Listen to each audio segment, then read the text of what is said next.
Hello everybody and welcome back. I am Mr. JP and as you can see we are playing Railroads Online. Sorry about the start of the video there, have to unmute myself. Thank you all for joining me. Been a little while for these videos. Cheers to all the subscribers, new viewers and old viewers who are coming back. It's good to see you all, it really is. A couple of my friends have got this game and they've mentioned that they're not very confident with the track building. And the first thing you do when you start this game, I'm playing the Unreal 5 open public beta by the way, just so if it looks a bit different to how you've got it, that's why. So the first thing you'll need to do when playing this is go into the options and set up the controls in here. If you go down to the bottom you'll see all the place track point controls. I've remastered mine, you can set them up how you want, doesn't really matter. But that's an essential. Another thing you can do is to turn the foliage off in the graphics. Here I've got the foliage down on low, and that means it's not there, which is kind of handy. So the first thing to do is press G and open up this menu, go to track construction. I'm going to start with this one here, which is for flat terrain, and so I've got it, I'm waving it around there, it's set on alignment 90 degrees, whatever that means. And this is the flexible mode, and as you can see wherever I look it tries to draw a track, which is nice, except I would like a straight track. So if you press delete and put it into the circle mode, it locks it straight at the moment. I've got it set up on Q and E to edit the curve radius. You can see it just changed there, 1,000 meter radius one way or the other. Setting those up, I've got them on Q and E. You can set them up how you like. When joining one spline to another, you need a certain distance for that auto join thing to work. Otherwise, it goes a bit higgledy-piggledy. Other than that, it's not too bad. It's not too bad. So I'm just going to run a straight spline out here, so just walk forward, and you saw me at the start connect it up to the little yellow chain. We'll be seeing that again in a minute, and I'll point it out in a bit more detail. So I'm pulling this forward along here and up for the moment. I'm just going to lay out to 100 meters, I think. Where are we? Yeah, somewhere around here is probably a good spot. So you just click and it lays, assuming that the ground below the track is less than a metre away, because this is the level 1, and there's 2 and 3 and they allow you to go higher off the ground, but for the most natural look you want to be near the ground. So I'm just going to lay out another 100 metres along here, because you can see on the map we're coming up to this curve in the terrain, where I'll be able to sort of swing across towards the oil field at some point.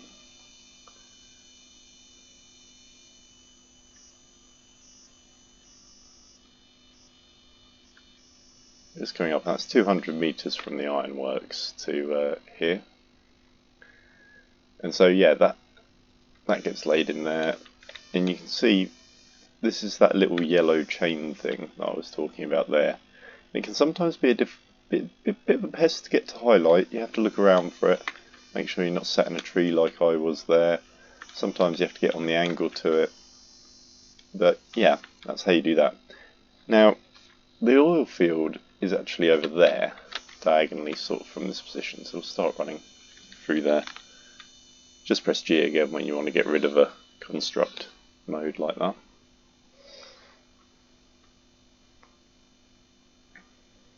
And just go running through these trees, and there is a lot of running through trees in this game when you're building tracks, part of the joy of the game.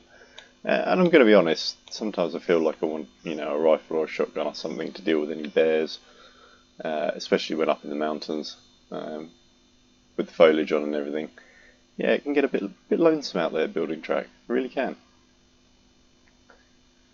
I mean, I wouldn't say Gold Rush lonesome, but definitely lonesome.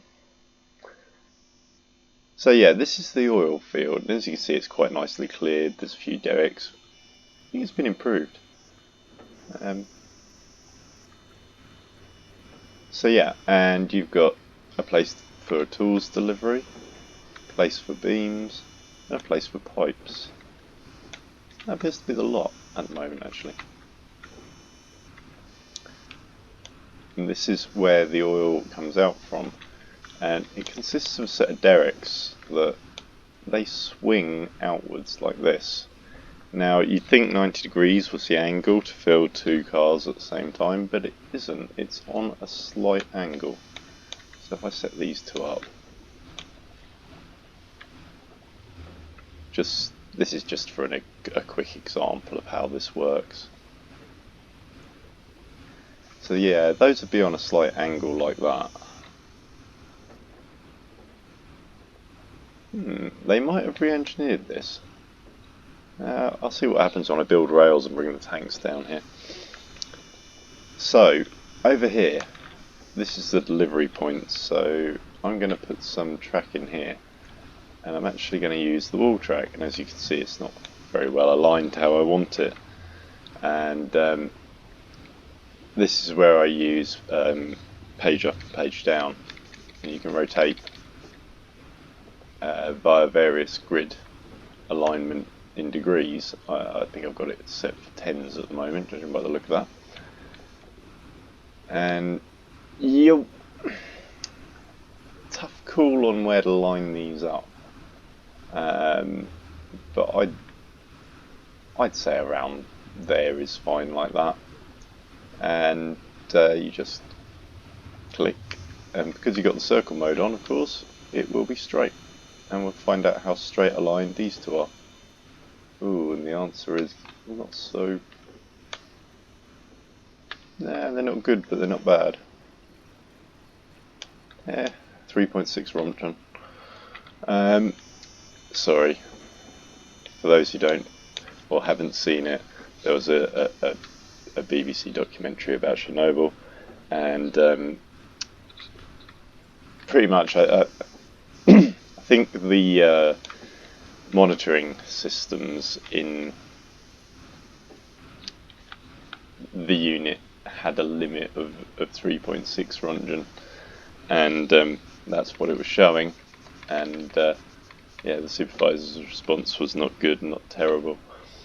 The true reading was a lot higher, unfortunately, for the staff involved. But there we go. And I had to drink nasty tasting milk. That's what I mean by I remember it. Ugh, it was pretty horrible. So yeah, I'm just extending a tail down here that's 100 odd meters long, just to get an idea of the scale of things in this area, like that.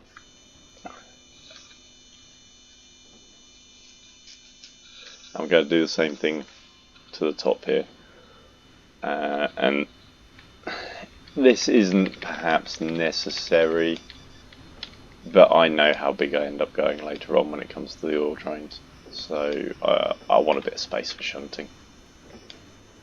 So we're just going up here. As you can see, that yellow marker, click it on and you can just wander up this way perfectly happily all day long. Now where's the map?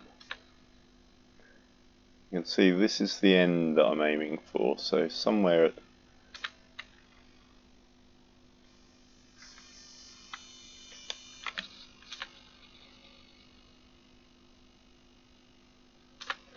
yeah, we'll go out to 100 meters and then we'll start a turn.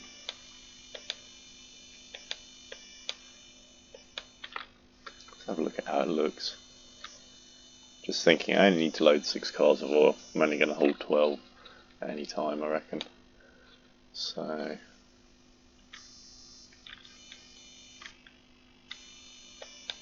yeah, bring it out the 100 because I may want to build a handling yard along there for storing extra cars. So yeah, bring it out there. And now I really need to turn to the right here. So I'm bringing it in and I'm going to see what a 150 looks like. That's a 150 meter radius circle. So pi r squared means 3.14 recurring. 100 meters. So it should take about 300 meters to do a 90-degree turn. I'd have thought. Don't know. I'd have to check my maths on that one, because it looks like we're already facing way further that way than I was expecting. My maths may well have been wrong. That might be 150 meters of to do a full circle.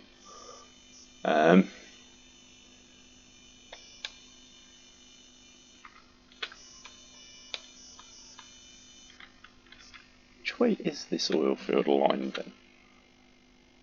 Yeah, okay.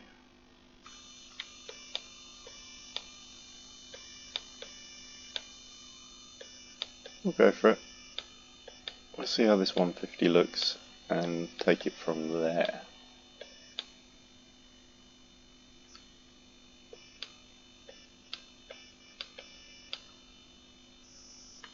Because I'm pretty sure my other line is well over there somewhere.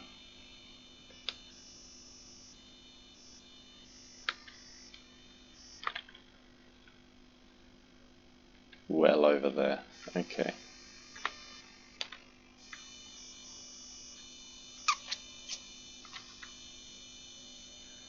Righty-ho. See, this is where knowing your maths comes in.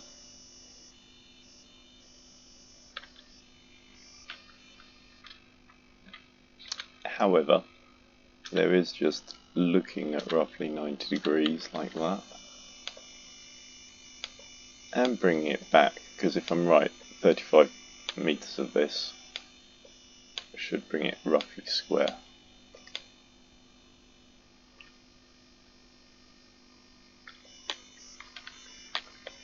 Let's go with this.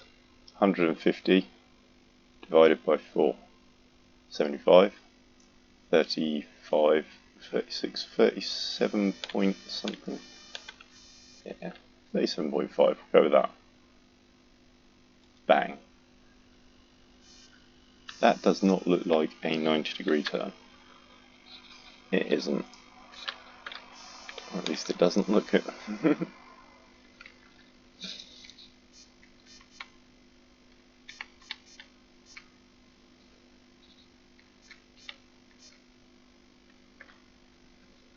Apparently that's okay.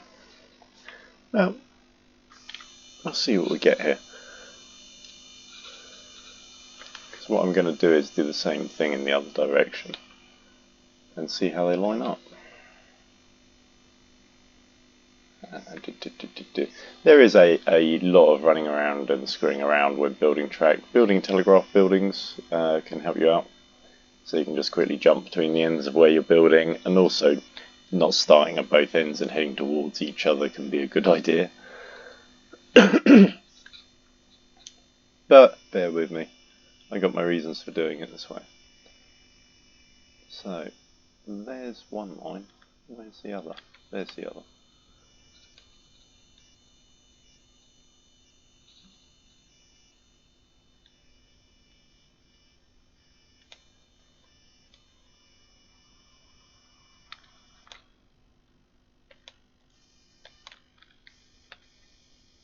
Straighten that back round. Get round to that 150. What I should have done was build a telegraph shack at the other end of that piece of track, but I'll go with it.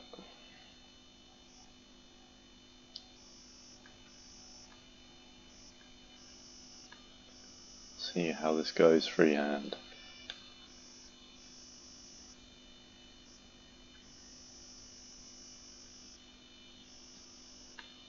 Now it's juddering around because this is a massive corner.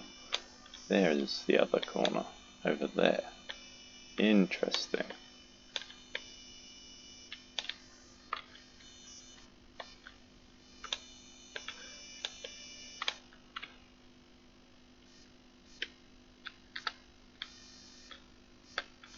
See where the 100 meter brings me out.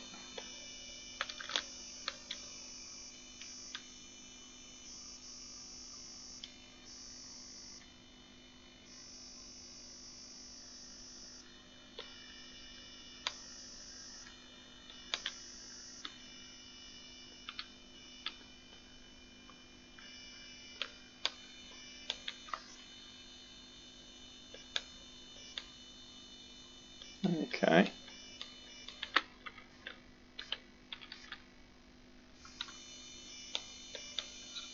So 100 metre would put me out somewhere there.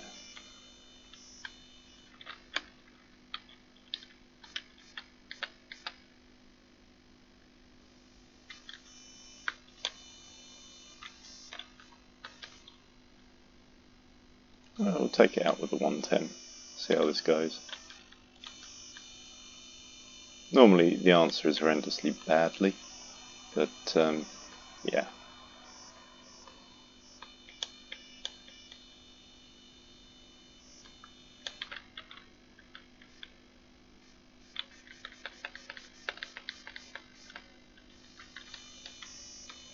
So you can see there that it's sort of overturning what I want to do here. So it probably means taking out that other piece of corner. Pretty sure I did that at 150.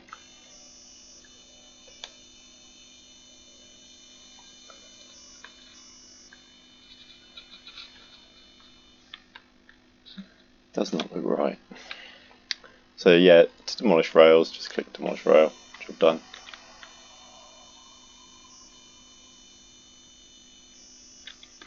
Just like that. Just like magic. So it's quite easy to relay a rail piece if you don't like sort of the look of it. Oh yeah, that's not left and right, that's incline. Don't want anything to do with incline at the moment, we're on the flat. So that last corner piece was 115, I believe, and 35 metres long. So let's just see how this can be lined up.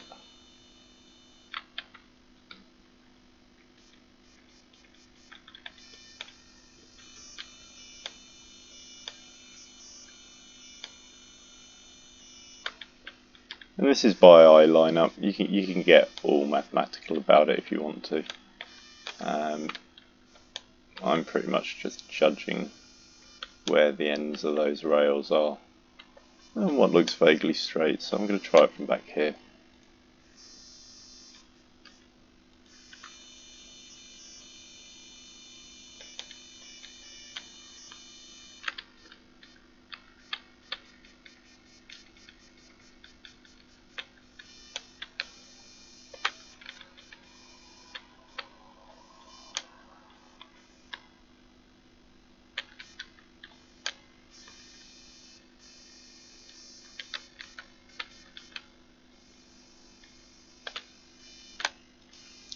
Like that.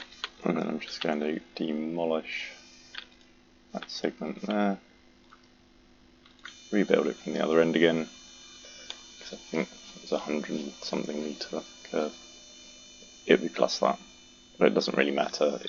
It's what lines up that's important here, because this is just a single sort of piece of line. Darkness is not helpful. Darkness not helpful. Never mind.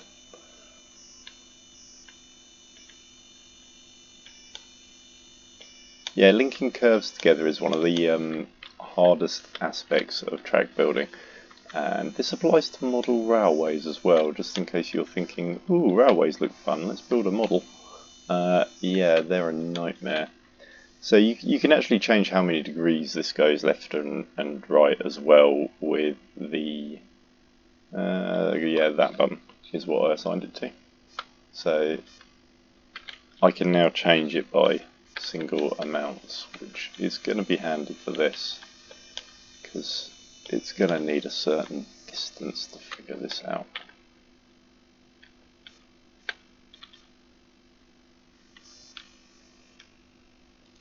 Let's see what kind of squiggle it makes when I do this, because it often does make a squiggle, so I'm just going to rotate that around till it's sort of semi in the direction, because it does help.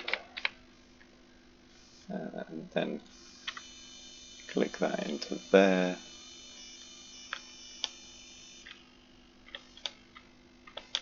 Oof. Doesn't look good. Ooh. Does not look good. Okay.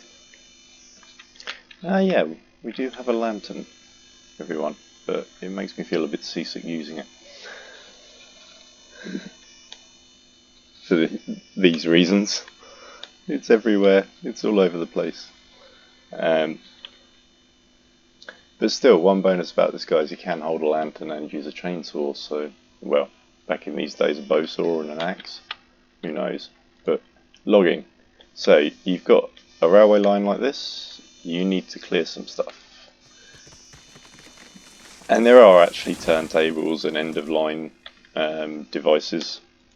In the UK we call them buffers or stops. In the US they call them a pile of sand at the end of the line in this era, from the way things are. So yeah, pretty much the next stage is to run along the line and take out any trees you don't want. Yeah, that tree should be gone. Yeah, thank you. Looking back along and checking that the tree that you've cut has actually dropped is often a good idea, and you will find that these trees make rather excellent missiles. If you've got a tree that is sort of through the track bed, they sometimes ping off in the most outrageous way.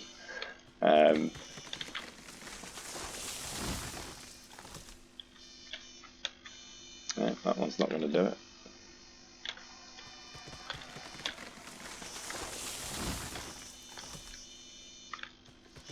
But yeah, quite often in multiplayer mode you can see a friend cutting out a new line from an area higher up just by the trees that are pinging out and around.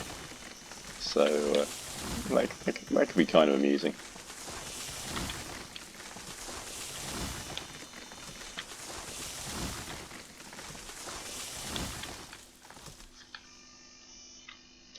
Oh yes, so my last video I was doing my thoughts on some of the new coal locos, and I bumped into a few problems at that stage of the development of the game because it was the first release, and one of those problems still exists, the fact that when you put the brakes on any loco they are just full on. There is no graduation on that, and so that was a bit awkward, and yeah, there was some fighting with different things related to that, but it's all sorted out a bit now. The game now has a speedo when you're driving trains, which is kind of cool. So at least you can tell how fast you were going when you went off at that corner.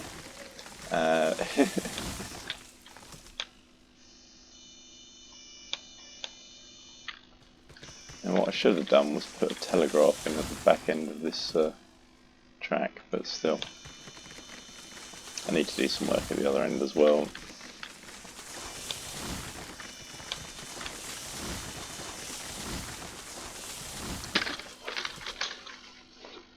Gonna do it now. Right. Going back to the freight depot for a sec, for perhaps the strangest of reasons. Gonna quickly buy a loco, because I want this loco as a replacement for another one. But I'm gonna need some cars as well at some point. But I'll get a loco purchased and steamed up. Sorry, I'm getting lost in the yard. It's, there we go. That's where I need to go. Over here. They've changed how the layout is in the sales menus and stuff. You can see we've no longer got the curved strip of line in the background here. So, just quickly press G, go to locomotives, and I can now get to the change loco bit arrow behind my recorder, which is kind of handy. So I'm going to need to buy some of these boxcars and bits for pipes and a caboose for this little train that I'm going to put in over here. Not sure what I'm going to run it with. I've got a 10 mile set up at the yard. Want one of those down for the smelter. Need to play with these sort of classically American Old West engines. Climax and Heisler aren't suitable. Ruby Basin, I've got one. That is quick, by the way. That is slow as hell. The Mosca, tempting, but not for this job. In fact, the new line is going to be run by the Cook 260 coal, which I have a model of. It's a replacement for that Cook, because the Class 70 is nice, it's quite powerful, it's also slow as hell. The 280 is a little faster, in my opinion, And so the Cook 280, its wheels don't look any bigger. It doesn't really pack that much more power. But I don't own one. It's a wood Loco. I probably should.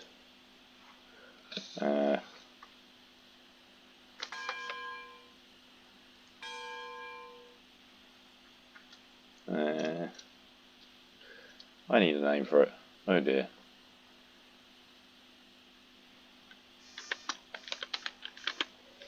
Darwin. Why not?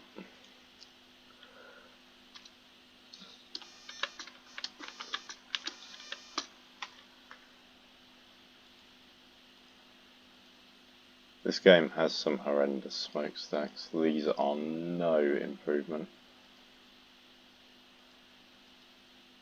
Headlights, pretty poor. I'm going with that one.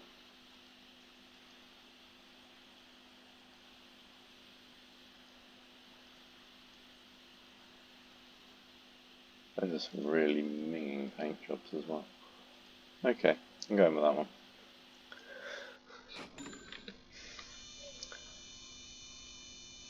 I've seen some horrible paint jobs in my time. Sorry, that was a horrible paint job. That one doesn't look too bad though.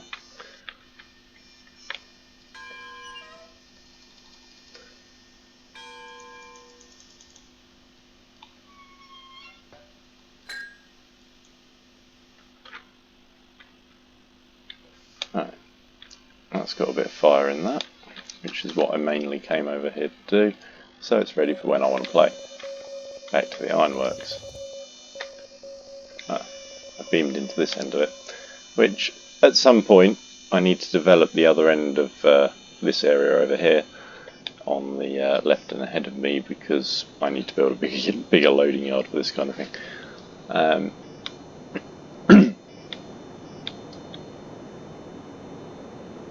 A much bigger loading yard. So yeah, just go over it like one more time, I guess. Track construction, select your rail. Sometimes best to have it correctly aligned how you want it. Just adjusting my alignment settings so things are more to my liking. And when you want to lay straight track out, be very careful that you don't see the number 1,000 up there, because I've laid a fair amount of what I thought was straight track out and then gone, that's a curve. Oh, and annoyed the heck out of myself. So just going to put 100 meters on the end here, see where it ends up. There, okay. And this is what I mean by an end of rail device. They've called it a bumper in game, which is a fair middle between buffer and stopper. And it just clicks on, and you can see it's hovering because it doesn't have any kind of ballast to go with it. So to get around that, you got these embankments, and they are essentially ballast with no track on, which is kind of handy for decorative purposes. And wherever you've put these in, you can just run this piece of ballast in underneath and fill it out so it doesn't look so piss poor. And voila. So now that I've done that, at least if I have a runaway, it will hit something. It won't just carry on sailing off the end and through the map like a crazy fool, which I've seen happen before now. So go back along here, do some more logging.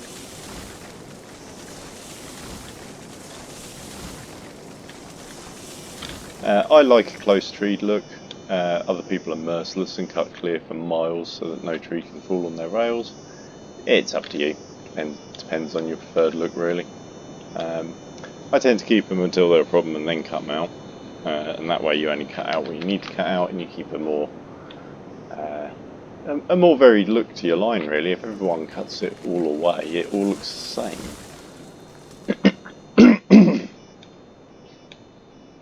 Okay, when I look at the curve on that track length, maybe that curve that I built up there isn't so bad. But the tighter the curves are, the less likely a locomotive is to go around them. So, yeah.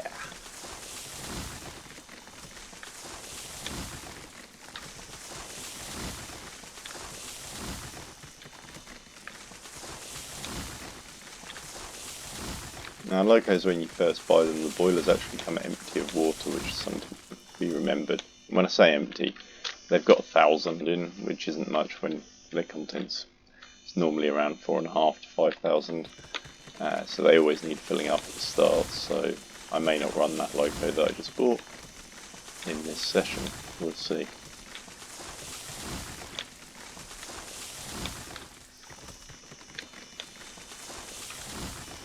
If I get through here, I will take out those two and that one.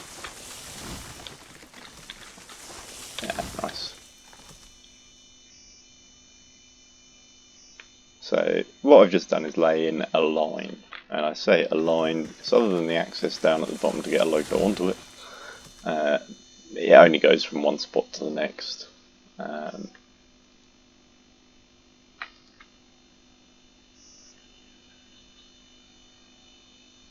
This is how the first rail lines were built, and a lot of the traditional 3-foot lines, some of the logging lines out in the Old West were made of logs. The actual rails were logs, and you had great big like balloon tyre rims without the rubber on the loco that followed the logs. And we're talking about a 1 or 2 mile an hour railway. We're not talking high speed here, because quite often logs would snap and other things.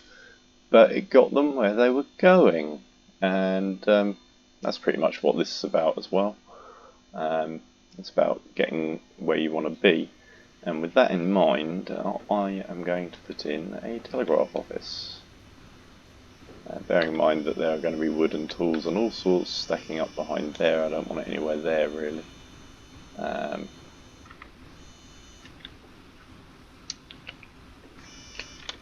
Wonder if I can get it between these tanks. So facilities, and you're looking for the telegraph office down at the bottom there. The door is on the right hand face as we're looking at it right now. Don't want to come straight out onto the line, but we want to be close. And we don't want to be occluding any of the tanks. Oh, that's very nice.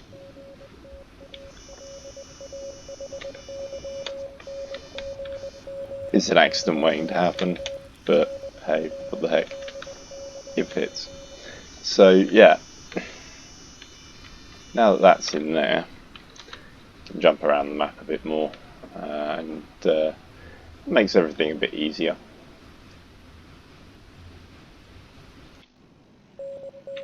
So I can jump down here to the smelter, where I've got this cook coal. I want to run that up a line. Currently facing the wrong way, so I'm going to have to turn it round before it leaves or reverse it out of here. But fueling up locomotives, open the hatch and put it in the hole. So it's left mouse button to pick up, as you can see from the prompt there, which now appears in a better spot than the top bar apparently. I preferred it in the top bar. And yeah, right mouse button to just throw it in the firebox.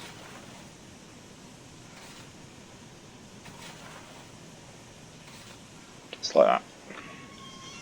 So that'll get that up to steam whilst I'm messing around with the other loco. And as I say, when you're buying new locos, they need water.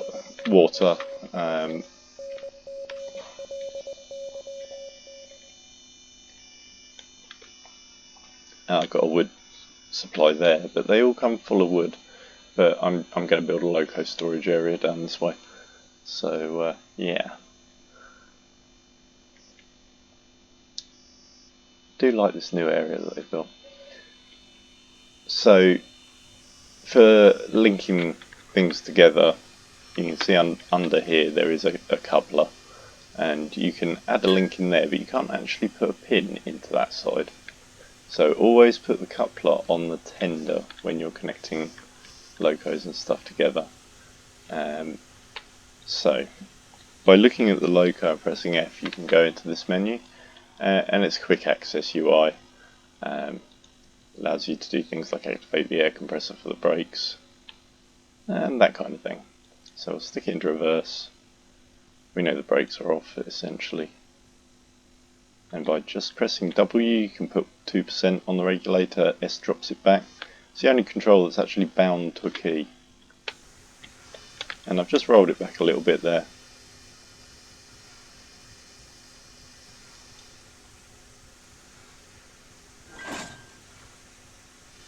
That should join the engine nicely to the tender, which has got the brakes on, which is handy. And then in here, in first person, you can actually use all the controls, so reverse as full forward, open the regulator, we roll forward, like this. But I am going to do this from this view because it's so much easier. So, the water goes in this hole at the back of the tender. For those who aren't familiar with tender engines, or railway engines at all, you can see how quickly that's stopped there. That's the brakes going full on straight away. So it's going to be insta braking. There's going to be no slow come up here, like that. And that hopefully will put me in roughly the right place. So you open the top. This game's very much a role-play game. I do enjoy it. Need to do more of that in Out of Ore. So yeah, as you haul this down, it'll switch on, which is the same as all hoppers, like the mine chutes and that kind of thing. And just line it up over there. And everyone's like, well, how do you know how much is in there? Well, there is an overflow animation on the water, which also flows out the bottom of the thing there. And so when you see it all spraying out the top, like sort of smoking, it's full. Or go to third person mode and just look around till you put the camera in the tank essentially. You can see the water level there, and you'll be able to see it against the backdrop. Oop, if I can keep my mouse from moving around when I let go of it. There. You can see it just creeping up slowly. And if we observe the actual water tower, occasionally, see that blob of water just drop? That's a water count of 1 or whatever going in. Might be 100. But yeah, so it's slowly clicking up. So you can see how long those things take to fill. So what I'll be doing is running this train down into the valley where I just fueled up the other Loco, and then bringing that other one up here, putting some cars onto the back of it, and putting them down onto that other line. I'll probably leave the video here for the moment because it's all just running around. I'll save it for the next one, whichever. But I hope that's a bit more informative for you guys who don't know much about the game. I'm actually, as I say, quite impressed with the game. Thank you all for joining me. There's a new partner joined this game as well. They're in the final stages. The Discord's coming alive again. So perhaps this game has a future now. Should be good. That'll be good. Anyway, let me know in the comments what you think. Anything you want to see me do with this game. And leave a like if you want to. Subscribe if you want to. And I recommend it because things are going to get more busy. Going to be doing more things. And it helps start the conversation, you know. I want to hear your opinions about these games so I can throw them up the chain. The more subscribers I have, the more likely people are to listen. So look after yourselves, everybody. Hope you're having a great evening or a great day, whenever you're watching this. If you're railroading, safe journeys and enjoy your railroad. Good evening, folks. Thanks for watching. Bye for now.